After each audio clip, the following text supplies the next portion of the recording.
Ya, Assalamualaikum warahmatullahi wabarakatuh.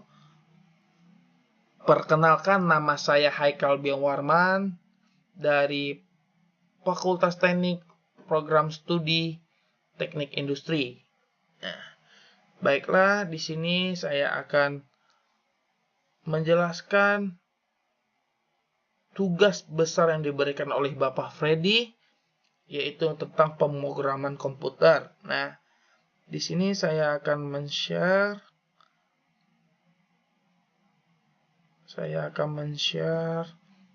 tentang pemrograman saya.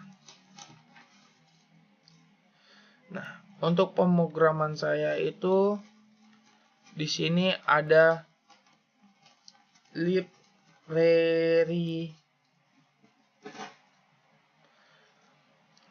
dan di sini saya menggunakan library-nya yaitu import numpy ASNP, import matplotlib pyplop ASPLT, import MySQL, mat connector, dan from MySQL connector import error. Nah,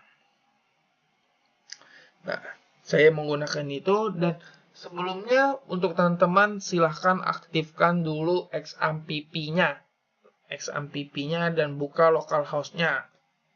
Nah, untuk dataset saya itu menggunakan produk ya, teman-teman, bapakku. Saya menggunakan dataset produk dan bertema analisis karakteristik stok dan distribusi harga produk menggunakan Python dan MySQL untuk implikasi manajemen inventaris retail. Nah, disusun oleh saya sendiri.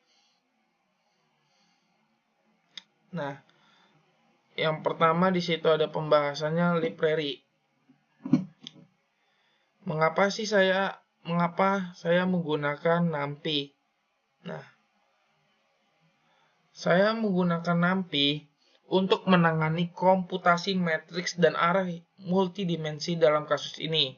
NumPy berperan penting saat mengatur jarak label atau posisi dalam kasus ini.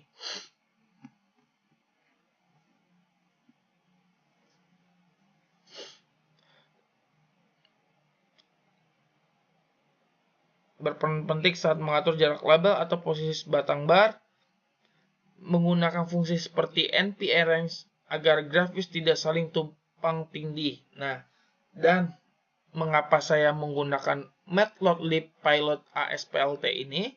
Library ini digunakan untuk membuat visualisasi data seperti diagram batang, histogram, scatter plot, dan grafik lainnya. Nah, untuk MySQL connector ini berfungsi menjembatani kode pemrograman dengan sistem manajemen basis data, DBMS, MySQL Server, atau lokal via XMPP. Nah, komponen error diimport secara khusus untuk menangani interupsi atau kegagalan koneksi, exception handling, secara sistematis tanpa menghitungkan paksa program. Nah, dan lanjut kita masuk ke dalam import database. Pembuatan database dan data import dataset itu merupakan proses awal yang bertujuan untuk memindahkan data produk retail dari file CSV kita ke dalam database MySQL sehingga dapat dikelola menggunakan perintah SQL yang terdapat dalam localhost dan dianalisis menggunakan Python. Penyimpanan data pada sistem manajemen basis data memberikan berbagai keuntungan seperti kemudahan dalam pencarian data, pengelompokan data, proses agregasi, serta menjaga konsistensi data selama proses. Nah, untuk membaca dataset CV-nya ini, tahap pertama dilakukan dengan mengimport library yang diperlukan untuk membaca file CSV dan menghubungkan Python dengan MySQL. Ya, import CSV, import MySQL. Nah, pada coding ini, import CSV untuk membaca dataset yang masih berbentuk file CSV karena ringan, mudah digunakan, dan mampu membaca setiap baris data secara berurutan sebelum dimasukkan ke database. Dan selanjutnya ada import MySQL connector ini. import MySQL ini import digunakan sebagai media komunikasi antara Python dan MySQL sehingga program dapat menjalankan berbagai perintah SQL seperti add, insert, select, update, maupun delete. Nah, untuk variabel dbconfig ini dibuat dalam bentuk dictionary yang berisi konfigurasi koneksi database. Parameter adanya ini disebut parameter ada host, localhost, user root, password, database, cycle to bus. Nah, ini supaya agar Python mengetahui server MySQL mana yang akan diakses. Dan penyimpanan konfigurasi dalam dictionary membuat kode menjadi lebih ringkas dan mudah digunakan kembali pada beberapa bagian notebook kita. Nah, di sini kita terdapat nama file CSV ini yaitu disebut dengan letak lokasi CSV kita ya. Yang dimana nama file CSV saya itu bernama produk CSV, teman-teman. Nah, setelah itu masuk terhadap insert. Nah, query insert ini tadi kita sambungkan kepada database MySQL, teman-teman ya. Connection MySQL ini. Apa sih perintah MySQL connector connect ini digunakan untuk membuat koneksi antara Python dan database MySQL berdasarkan konfigurasi yang telah dibuat sebelumnya. Operator dbconfig secara otomatis mengirim seluruh parameter koneksi ke fungsi tersebut sehingga penulisan kode menjadi lebih sederhana. Setelah koneksi berhasil dibuat, digunakan fungsi concursor untuk membuat objek kursor yang berfungsi menjalankan seluruh perintah SQL. Kursor menjadi penghubung utama antara Python dengan database karena setiap query SQL akan dieksekusi melalui objek tersebut. Nah, lokasi dataset yang akan diimport yaitu yang tadi, dan masuk ke dalam kursor execute, teman-teman ya. Untuk kursor execute ini, perintah kursor execute digunakan untuk menjalankan query SQL terhadap setiap baris data yang dibaca dari file CSV. Nilai pada setiap kolom akan dimasukkan ke dalam tabel produk raw sesuai urutan kolom telah ditentukan sebelumnya. Penggunaan metode ini memastikan seluruh data produk dipindahkan secara sistematis dari file CSV ke database tanpa mengubah struktur data aslinya. Nah,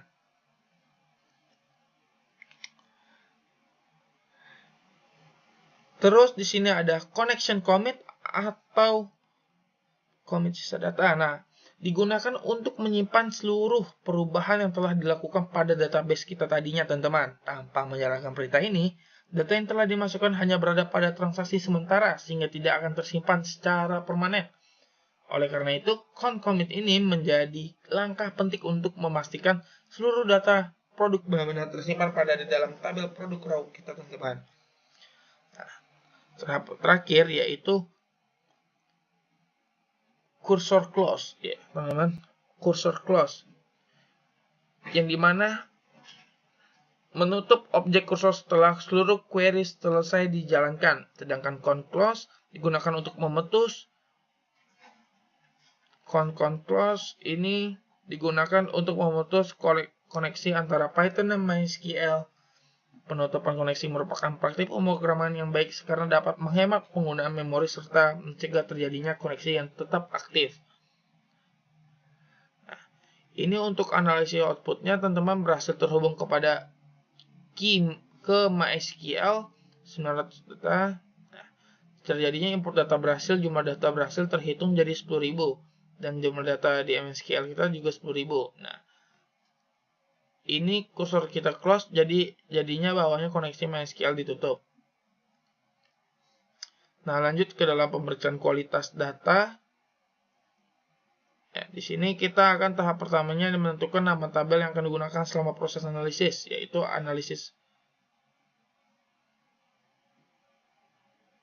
Nah, untuk ini teman-teman konfigurasi MySQL SMPP dbconfig sama yang seperti tadi.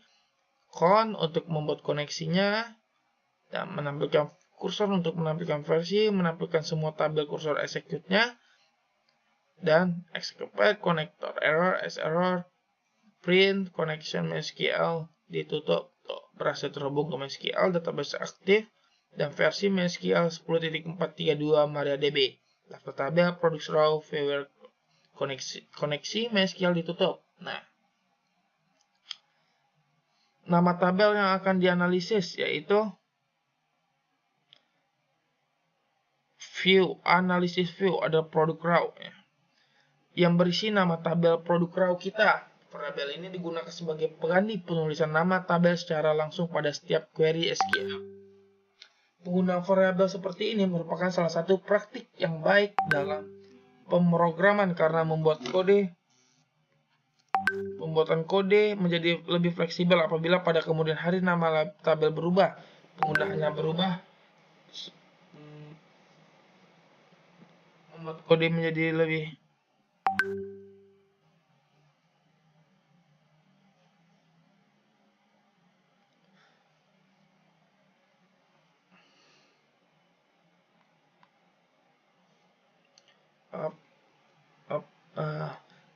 ada urutan rating order ini, yaitu adalah urutan pada rating order kita, teman-teman ya. Dalam urutan rating order kita, dan seterusnya ada fat all. Fat all ini dibuat untuk menyederhanakan proses pengambilan data dan database MySQL. Parameternya yaitu SQL digunakan untuk menerima perintah SQL yang akan dijalankan, sedangkan parameter params itu digunakan untuk apabila query membutuhkan parameter tambahannya. Pada bagian konkursor ini ya, konkursor dictionary and true, program membuat objek kursor dengan opsi dictionary dengan benar, sehingga hasil query akan dikembalikan dalam bentuk dictionary. Bentuk dictionary dipilih karena setiap nilai dapat dipanggil berdasarkan nama kolom, sehingga kode menjadi lebih mudah dipahami dibandingkan menggunakan indeks angka. Selanjutnya, fungsi kursor execute digunakan untuk mengeksekusi query SQL yang dikirimkan, sedangkan kursor fat all digunakan untuk mengambil seluruh hasil query yang diperoleh dari database. Pada bagian finally digunakan perintah kursor close-nya, teman-teman ya. Untuk menutup kursor telah tertutup lebih efisien dan tidak terjadi kebocoran koneksi. Selanjutnya di sini masuk ke dalam dev group bar rows kategori K kategori. Nah, ini gunanya untuk proses pembuatan grafik pada batang tidak perlu ditulis berulang kali. Fungsi ini menerima beberapa parameter yaitu rows sebagai data hasil query SQL kategori K, sebagai nama kolom kategori sebagai daftar kategoris yang ditampilkan pada sumbu X, dan title sebagai judul, dan label sebagai label sumbu horizontal. Dengan menggunakan fungsi ini, pengguna cukup memanggil suatu fungsi setiap kali ingin membuat grafik batang tanpa harus menuliskan seluruh kodenya. Nah, lanjut kepada rows label code, yaitu satu fungsi dapat digunakan berkali-kali untuk kebutuhan visualisasi. Nah, di dalam fungsi tersebut juga digunakan beberapa perintah seperti np-arrange.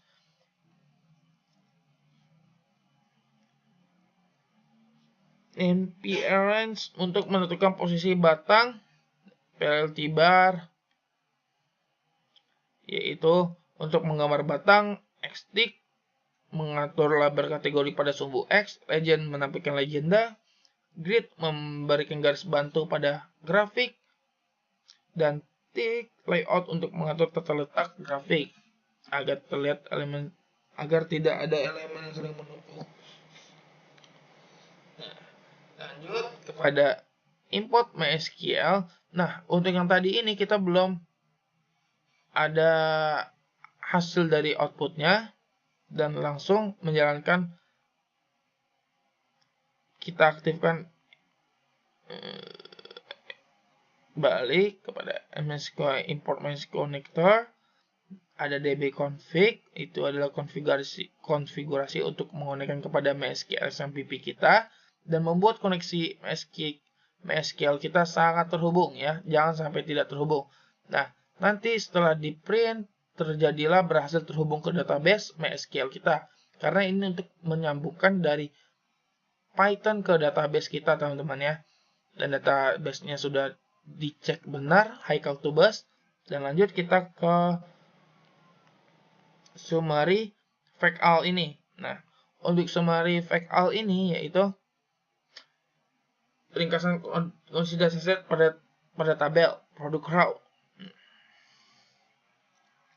Dan di mana di sini melakukan perintah dengan count digunakan untuk menghitungkan jumlah seluruh data produk. Count this product ID ini digunakan untuk menghitungkan jumlah produk ID yang unik hingga dapat diketahui apakah terdapat data yang terduplikasi. Selanjutnya digunakan fungsi sum is null ya untuk menghitungkan jumlah nilai kosong pada atribut ya. Semua jumlah ini dihitung yang sum. Ada quantity, kategori, dan ratings. Nah, penggunaan query SQL ini dipilih karena proses pemeriksaan dapat dilakukan secara langsung pada database sehingga lebih cepat dan efisien. Lanjut kepada clean records yang dimana select account-nya itu clean records data yang memiliki nilai lengkap pada seluruh atribut utama. Ya. Clean records ini digunakan untuk mengetahui jumlah data yang setiap digunakan pada proses analisis berikutnya. Nah, di sini perintah print digunakan untuk menampilkan hasil pemeriksaan dalam bentuk ringkasan sehingga lebih mudah dibaca. Penggunaan f-string menggunakan nilai yang diperoleh dari query SQL ditampilkan secara langsung tanpa perlu melakukan proses konversi tambahannya. Nah, untuk analisis outputnya setelah ngeprint ini kita mendapatkan jumlah seluruh produk 10.000%. Benar. Dan benar berdasarkan output yang dihasilkan diketahui bahwa jumlah produk ID-nya itu 10.000 dan jumlah data 10.000 benar dan price nullnya 0 dan stock quantity 0 dan produk kategori 0 dan produk ratings 0. Mengapa ini 0? Karena sum-sum yang tadi ini itu telah mendeteksi tidak ada missing value atau terduplikasi atau ada yang reject atau yang gimana-mana yang missing value-nya teman-teman ya. Nah, lanjut kepada grafik 1, rata-rata harga produk berdasarkan kategori produk. Setelah ringkasan database kita sudah benar, kita masuk ke dalam grafik teman-teman yaitu EDA. Ya. Setelah benar, kita exploratory data analisis EDA. Nah, apa sih itu exploratory data analisis EDA? Yaitu tahapan analisis awal yang bertujuan untuk memahami karakteristik data sebelum dilakukan pembangunan model prediksi. Nah, melalui EDA ini, penelitian dapat mengetahui distribusi data, hubungan antar variabel, keberatan nilai ekstrim, serta pola yang berkaitan dengan status kegagalan mesin. Nah, untuk pada penelitian ini, EDA dilakukan menggunakan MySQL untuk mengambil data dari database, Matplotlib, serta Seaborn. Ya. Yang pertama ada rata-rata harga produk berdasarkan kategori produk. Nah, di sini terdapat fact all ya untuk menjalankan query SQL ya. Dan terhadap select ini terhadap produk kategori dan AVJ price. Nah, produk ini digunakan untuk mengambil data kategori produk, sedangkan AVG price ini digunakan untuk menghitung rata-rata harga pada setiap kategori produk.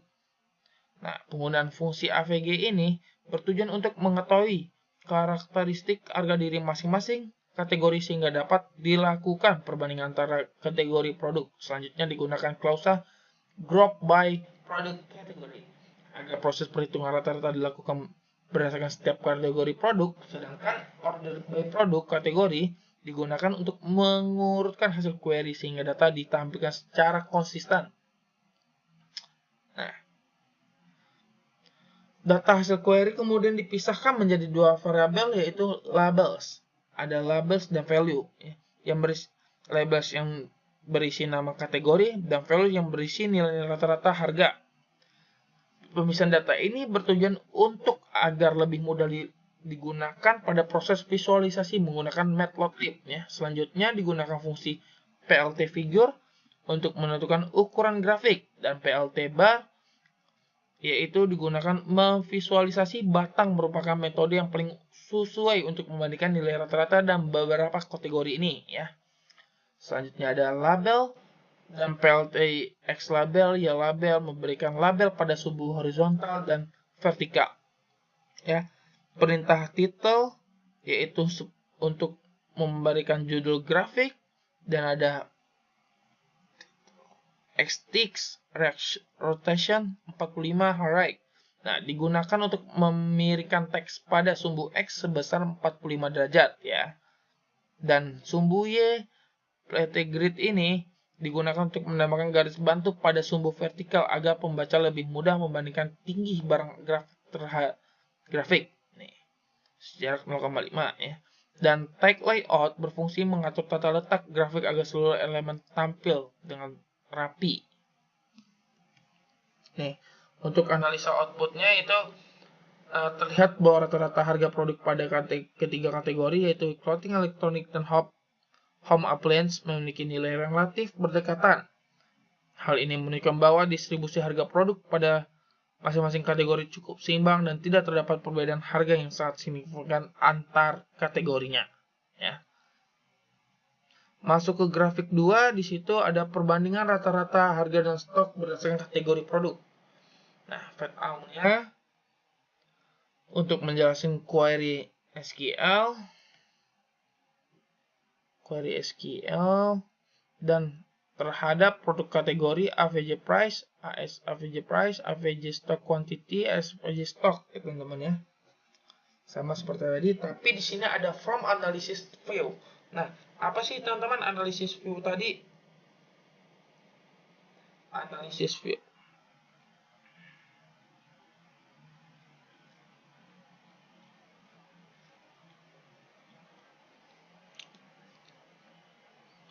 Untuk melihat semua database kita ya, dan masuk kepada group by agar proses perhitungan dilakukan berdasarkan masing-masing kategori. Sedangkan order by produk kategori ini menggunakan mengurutkan hasil query sehingga data yang ditampilkan lebih rapi dan konsisten.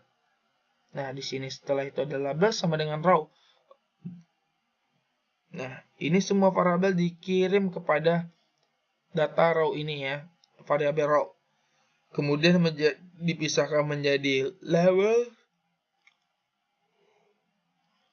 average price, dan average stock agar dapat digunakan sebagai sumber data pada proses visualisasi. Nah, visualisasi dibuat menggunakan group bar chart dengan dua buah fungsi, PLT bar yaitu satu barang, PLT bar yaitu satu barang batang untuk menunjukkan rata-rata harga dan satu batang lainnya untuk menunjukkan rata-rata stok pada setiap kategori produk. Nah, untuk width-nya ini digunakan untuk mengatur lebar batang sehingga kedua batang tidak saling bertumpuk. Nah, untuk legend itu untuk membedakan masing-masing variabel legend, dan grid untuk mempermudah pembacaan nilai sumbu Y. Dan PLT layout itu untuk digunakan untuk agar seluruh elemen grafik ditampilkan dengan rapi tanpa ada tumpuk-tumpukannya, dan show untuk menampilkan semuanya. Ini untuk grafik nomor 2 kita terlihat pada clothing, dan rata-rata harganya itu lebih tinggi dibandingkan pada rata-rata stok semuanya ya teman-teman, di bagian clothing, elektronik maupun home appliance ini. Ini untuk kategori produk. Dan masuk kita ke dalam kategori ketiga, distribusi harga produknya yaitu rows value.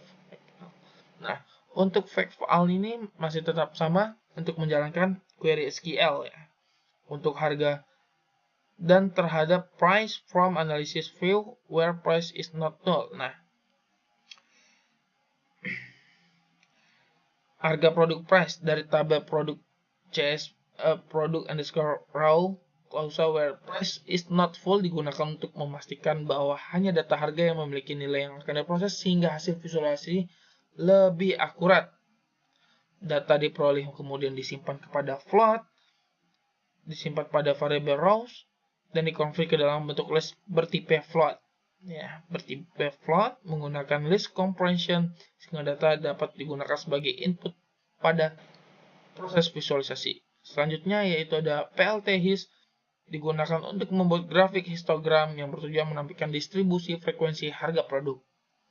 Dan ada BINS-nya yaitu sama dengan 15 untuk membagi rentang harga menjadi 15 kelompok sebagai pola penyebaran data dapat terlihat dengan lebih jelas. Dan ada PLTX label, ya label itu tadi lagi sumbu horizontal dan vertikal, dan ada PLT title untuk grafiknya dan grid serta takeout itu digunakan agar tampilan rapi. Nih, untuk analisis outputnya terlihat teman-teman di sini ya lumayan merata, tapi ya gitu. Grafik dari histogram ini terlihat bahwa distribusi harga produk tersebut pada rentang sekitar 10 hingga 500 dengan frekuensi yang relatif merata pada setiap kelompok harga.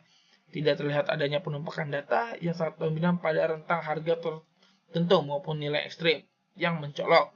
Nah, lanjut kepada grafik 4 yaitu hubungan harga produk. Yang pertama ada VAL untuk mengambil dua atribut utama yaitu price dan stock quantity ini. Dari tabel produk raw, query SQL dilengkapi dengan kondisi where price is not known, stock quantity is not full, untuk memastikan bahwa hanya data yang memiliki nilai lengkap yang digunakan dalam analisis. Selanjutnya data harga dikonversi ke tipe float, sedangkan data stok dikonversi ke tipe integral agar dapat diproses sebagai data, dan visualisasi dibuat menggunakan fungsi PLT scatter. PLT scatter karena grafik scatter plot merupakan metode yang tepat untuk melihat hubungan atau pola antara dua variabel. Nilai PLT grid masih sama, dan grafik 4 hasilnya seperti ini. Grafik scatter plot ini terlihat bahwa titik-titik data tersebar secara acak seluruh rentang harga dan jumlah stok tanpa membentuk pola tertentu. Hal ini menunjukkan bahwa tidak terdapat hubungan atau korelasi yang kuat antara harga produk dengan jumlah stok yang tersedia. Nah, masuk kita ke dalam grafik 5, membuat heatmap korelasi. Untuk membuat heatmap korelasi ini, ditentukan variabel numerik kolomnya dulu yang berisi atribut numerik yaitu price, stock quantity, warranty, price, dan product rating. Selanjutnya fungsi VAL digunakan untuk mengambil seluruh data numerik dari data produk raw. Nah, setelah data lengkap diperoleh, data dikonversi menjadi array menggunakan NumPy dan dihitung nilai korelasinya dengan fungsi NP curve. Hasil korelasi kemudian divisualisasikan menggunakan PLT IMSOW dalam bentuk heatmap dengan skala warna dari -1 hingga 1. Lanjut kita ke dalam import ASPANDA. Nah, kita akan masuk nih untuk analisis outputnya heatmap ini yaitu terlihat bahwa setiap variabel memiliki nilai korelasi sebesar 1,00 terhadap diri sendiri. Sedangkan hubungan antara price, stock quantity, warranty, dan produk menunjukkan hasil nilai korelasi yang sangat kecil. 0,0. Lanjut kita kepada menjalankan query SQL-nya, yang dimana saya akan menjalankan menggunakan library JSON. Yang pertama yaitu import ASPANDAN. Import ASPANDAN query sama dengan ada kode. Mengapa menggunakan import pandas SPD? Karena untuk membaca hasil query SQL secara langsung ke dalam bentuk data frame menggunakan fungsi PDF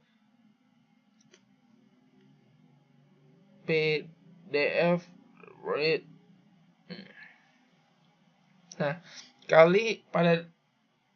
pada dataset yang divisualisasikan, predikat ini dipilih untuk menghindari adanya data duplikat yang dapat mengaruhi hasil visualisasi.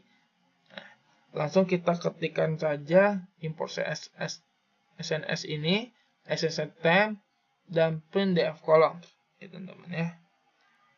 Nanti di sini akan keluar hasil. Kosnya ada sih. Ada ya. Langsung masuk ke grafik nomor 6.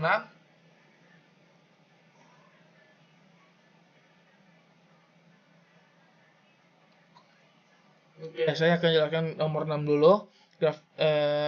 grafik nomor 6 dari import seaborn ini dan kolom. Nah, untuk columns itu digunakan untuk menampilkan daftar seluruh atribut ya. Jadi data frame DF dengan jumlah 10.000 data unik yang ditunjukkan melalui hasil print, sedangkan display DF head menampilkan 5 baris pertama sebagai bukti bahwa struktur data telah sesuai dengan tabel pada database. Lanjut kepada ini buat grafik nomor 6-nya ya. Kalau dilihat A sama C ini clothing sama home itu lebih tinggi ya teman-teman ya.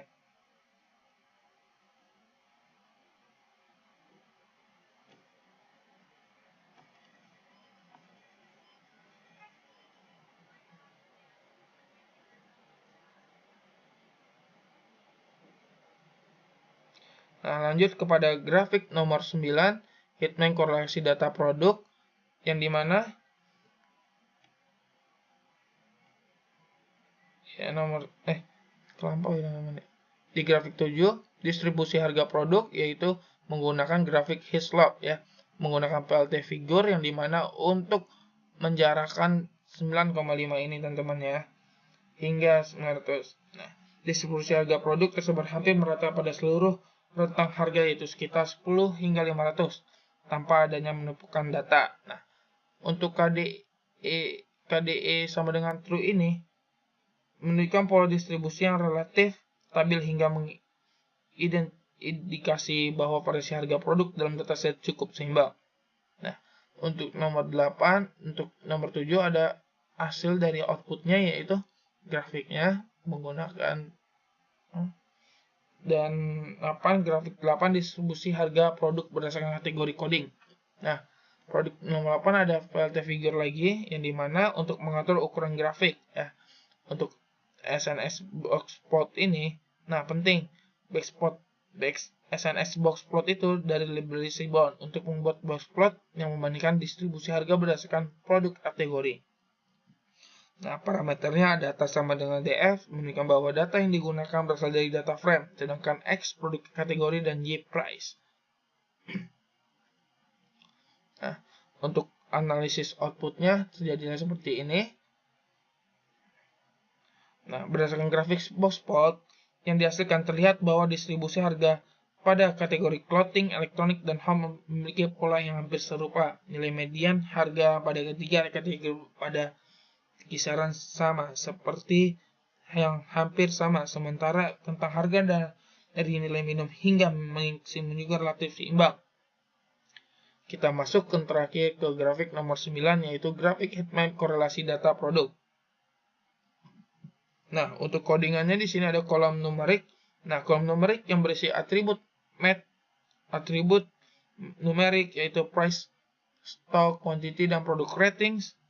Variabel ini digunakan untuk memilih kolom-kolom yang akan dianalisis hubungan antar variabelnya. Selanjutnya digunakan visi DF kolom, memiliki core, titik core, buka kurung, tutup kurung untuk menghitung nilai korelasi antar setiap variabel numerik. Nah, visualisasi ini dibuat menggunakan fungsi SNS heatmap dari library Seaborn untuk menampilkan tingkat hubungan antar variabel dalam bentuk warnanya. Parameter ini, yaitu A0 sama dengan true, digunakan agar nilai korelasi ditampilkan pada setiap sel. Sedangkan VMT sama dengan 2FT digunakan untuk membatasi tampilan angka hingga 2 digit desimal. Dan Mmap Plus digunakan untuk memberikan gradasi warna biru. Dan Screw and True dan Lead Width digunakan agar setiap memiliki bentuk persegi dan dipisahkan oleh garis tipis. Ya. Nih, untuk analisis outputnya di grafik 9, heatmap yang dihasilkan terlihat bahwa setiap variabel memiliki nilai korelasi 1,00 terhadap dirinya sendiri, sedangkan hubungan antara price, stock quantity, dan rating menunjukkan hasilnya 0. Nih, teman-teman ya.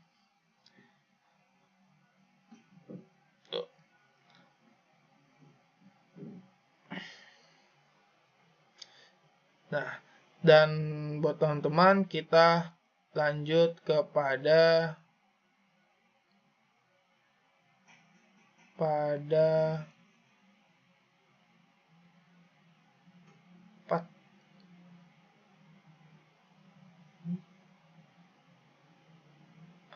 kita langsung kepada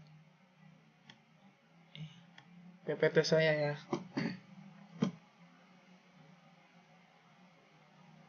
Nah, buat PPT-nya teman-teman ya.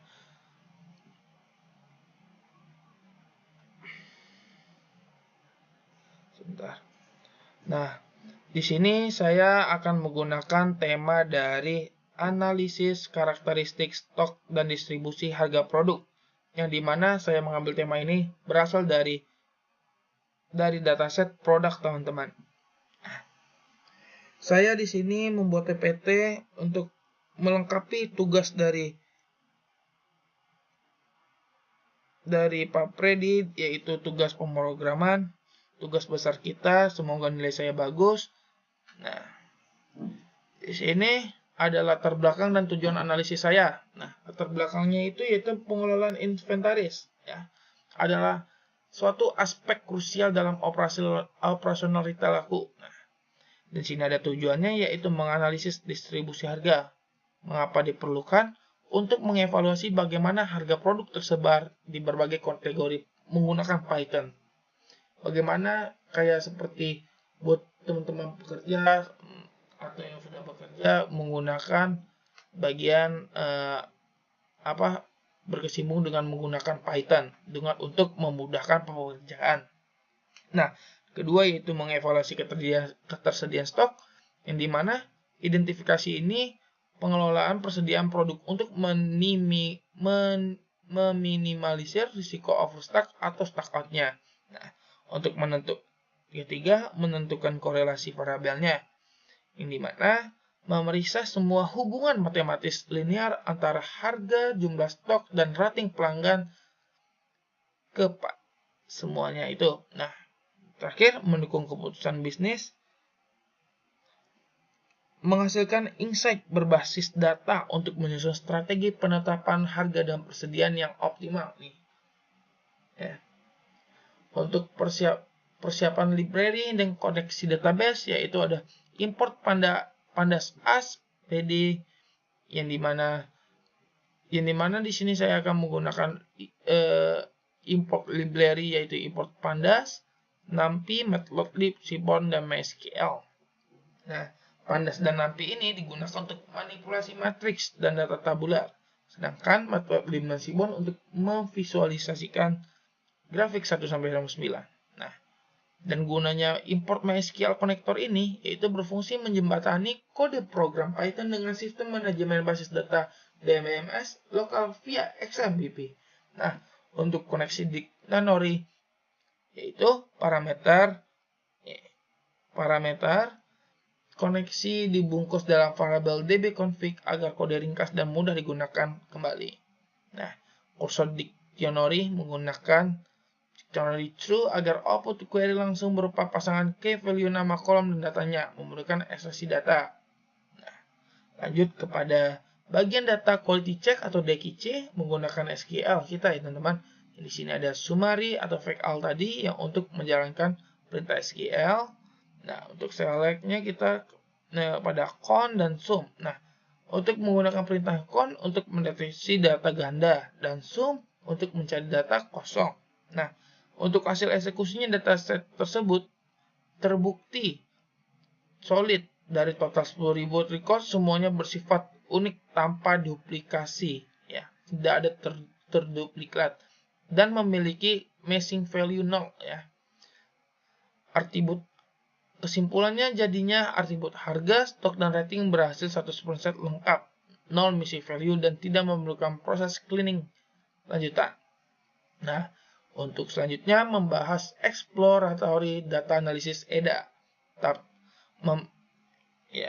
Langsung saja kepada grafik nomor 1, yang dimana di sini ada codingan yang tadi, factall, yang dimana untuk menyalakan query SQL dan select untuk menuju kepada produk kategori, AFG, dan ASPG from analysis view. Nah, kode menggunakan AFG price ini dalam SQL dan PLT bar untuk diagram batang itu seperti ini. Nah, keseimbangan harga rata-rata produk pada kategori memiliki nilai yang kedekatan. Temuannya, kategori home appliance ini memiliki harga rata-rata tertinggi, sedangkan clothing terendah, namun selisihnya tidak signifikan. Lanjut kedua, ada grafik harga stok per kategori. Nah, PLT di situ ada X sama dengan MP Range, width 0,35, PLT bar X dan X Tick Legend. Nah, di sini kita bisa analisis tentang strukturnya ya teman-teman ya.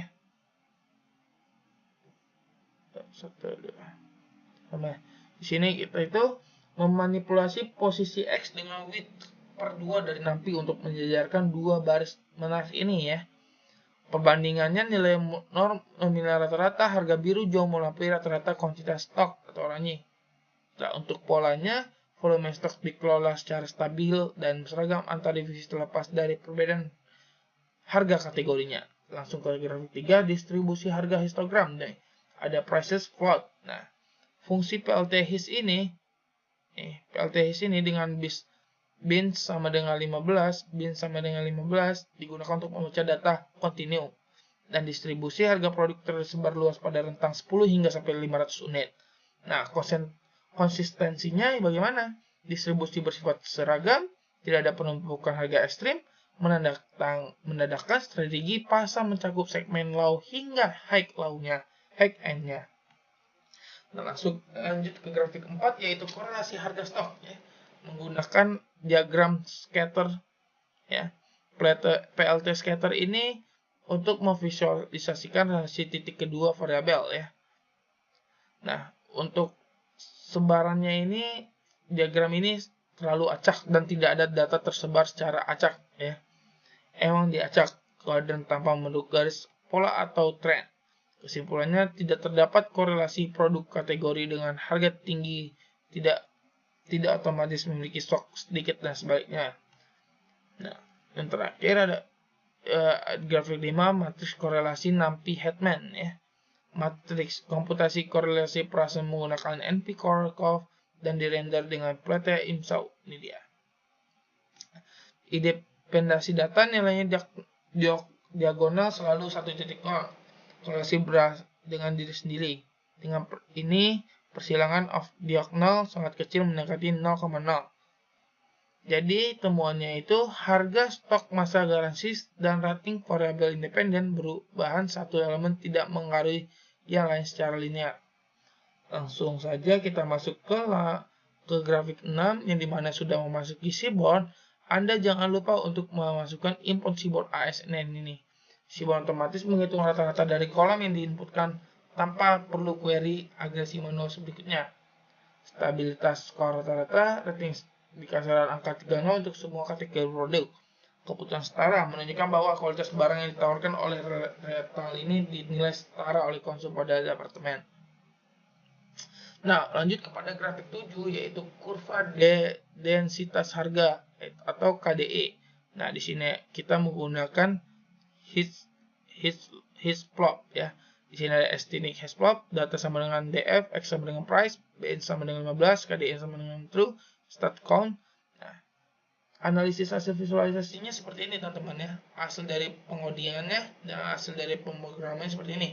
Nah, penambahan argumen KDE sama dengan true itu yaitu dalam sebuah simbol menghasilkan garis trend. Probabilitas memperhalus bentuk histogram.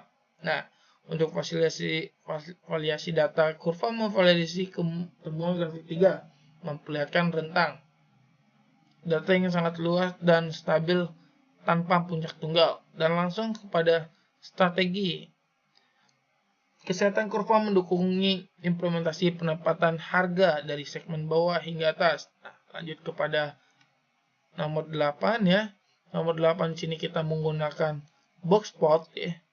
Dan menggunakan data sama DF, menggunakan X dan Y sebagai sumbu vertikal dan horizontalnya, dan di mana SNX box plot ini digunakan secara otomatis menghitung nilai minimum Q1, median, Q3, maksimum, dan titik outlier. Dan media sejajar garis tengah median harga pada ketiga kategori berada pada kisaran level horizontal yang hampir sama. Nah, Bebas ekstrimnya yaitu tidak ditemukan data pencilan atau altered di luar garis batas ya.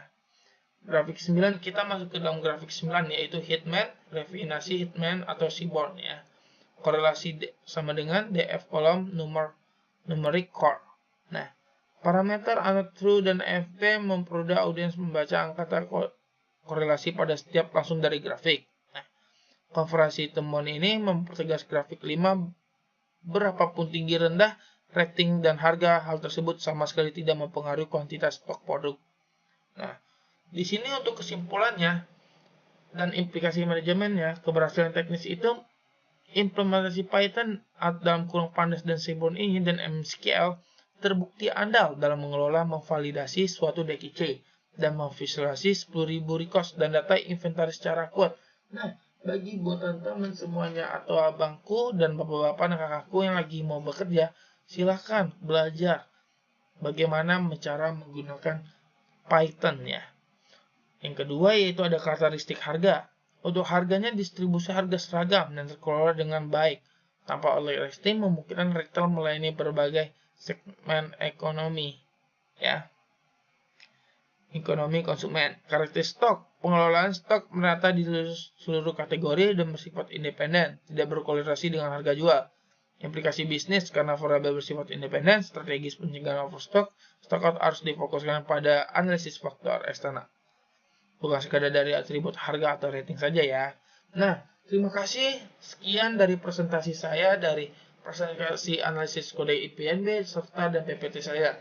Maaf sekali apabila ada menggunakan kalimat-kalimat yang tidak mengenakan Bapak, dan mohon maaf Pak, saya kurang fit, dan mohon maaf sebesar-besarnya apabila ada kata-kata yang saya singgung. Terima kasih. Wassalamualaikum warahmatullahi wabarakatuh.